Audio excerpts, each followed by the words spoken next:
What up, world? This is Motivational Morgano coming to you live from my beautiful suburban area out in VA.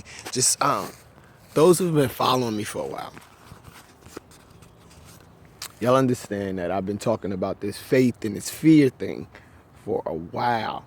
And the reason being because faith and fear can't exist in the same realm. Like, I mean, you can be faithful, you can be fearful at times, but you can't do them at the same time. You can't. So all of my followers on Instagram and Facebook and Twitter, I'm launching a series on how to overcome fears. And it's not something that is going to happen overnight, but I can guarantee you if you stay consistent and persistent for a certain amount of time, the time differs. Can't say it's going to happen in one day, can't say it's going to happen in a week, 30 days, 60 days, 90 days, but what I can tell you is that if you follow the guidelines in this series, like I guarantee you'll start overcoming your fears left and right.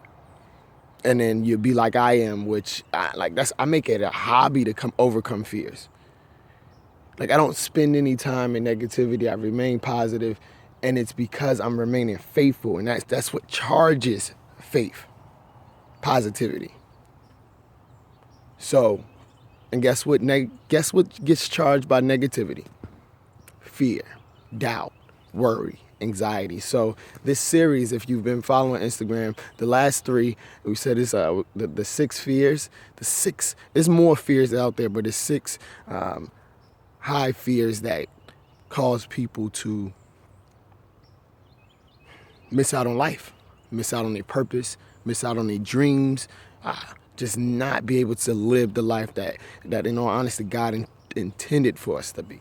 So the 3 that we covered last week was the fear of poverty, the fear of being broke, the fear of not having material things. And we look at everybody else, and we look at titles, and we look at how a gross salary, we look at having a 30-year mortgage. But then there's people that are barely making it by. And they create those habits of barely making it by. They teach that to their children, and the people that do have, they distance themselves. Like they're separate. And this is the thing, that fear keeps us back from achieving greatness. So, how I get over the fear of poverty, I realize that our Father, the Creator, has established abundance for all His children. That's everything.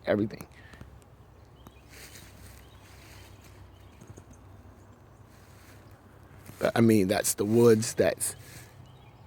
He's established abundance for us.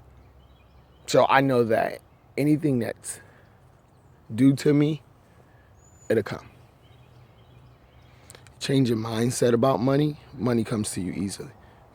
I tell people all the time, I say this all the time in my speeches, that you know what? I look at money, I know it's an awesome tool, but I look at money as paper with ink. Money is not the only form of currency that you can spend. I don't care what country you're in. That's what most people think, that money is the only form of currency. You have time, you have assets, you have stocks, you have real estate, you have business, you have your services, you have products. It's a list of things that go on. But money is at everyone's priority. But when you remove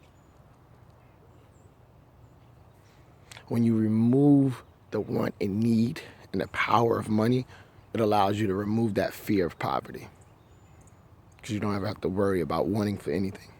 The other fear is the fear of criticism.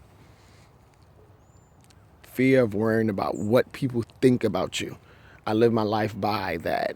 There's only one person that's going to judge me, and that doesn't happen until I die. So any day that I'm alive still, and I can walk, talk, and breathe, I'm not worried about what people think of me. It's what I think of myself. I put enough in me and to my family to know that I'm worth something. That's why being a speaker, a consultant, an author, like I put the price on whatever when I charge my clients, it's all based on whatever I want to charge. I used to, and this is the thing, I'm not bragging, I'm just saying because now I have worth.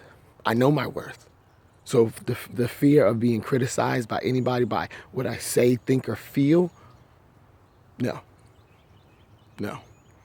That's why I can get paid $800 to $1,000 an hour just to speak about leadership, about social media.